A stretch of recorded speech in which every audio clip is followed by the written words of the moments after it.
Olá pessoal, eu sou a Marina da Casa do Tosador e hoje eu tô aqui para falar um pouco para vocês sobre os secadores.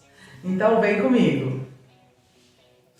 O secador é um grande responsável pela finalização da secagem do pelo do pet.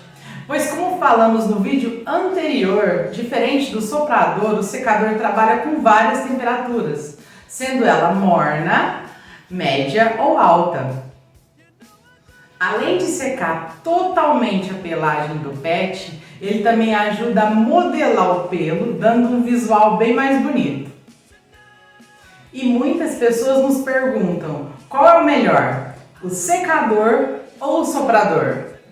Então pessoal, eu dei uma paradinha no vídeo para lembrar vocês de se inscreverem no canal, dar aquele like, clica no sininho, avisa os amigos, deixa seu comentário que talvez a gente traz o conteúdo num próximo vídeo. E agora vamos comigo.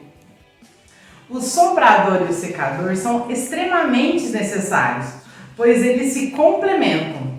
Pois como falamos no vídeo anterior, o soprador é para pré-secagem. Ela otimiza o tempo de trabalho. Logo na sequência entramos com o secador para finalizar esse belo trabalho.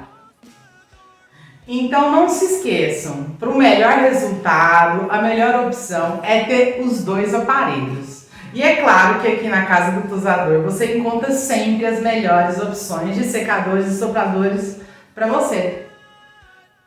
E querendo deixar um diferencial da nossa loja aqui para vocês, a Casa do Tosador é excelência em manutenção em secadores e sopradores.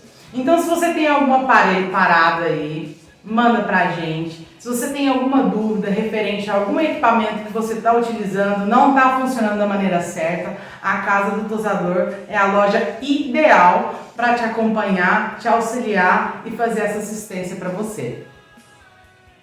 E pessoal, deixando uma curiosidade para vocês, num próximo vídeo a gente vai trazer uma novidade sobre assistência técnica para você que está acompanhando o nosso conteúdo, inclusive relacionado à assistência técnica. Vem que a gente vai ter uma novidade excepcional.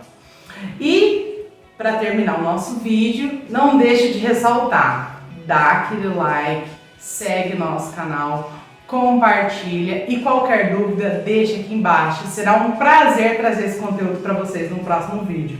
Um beijo e até logo!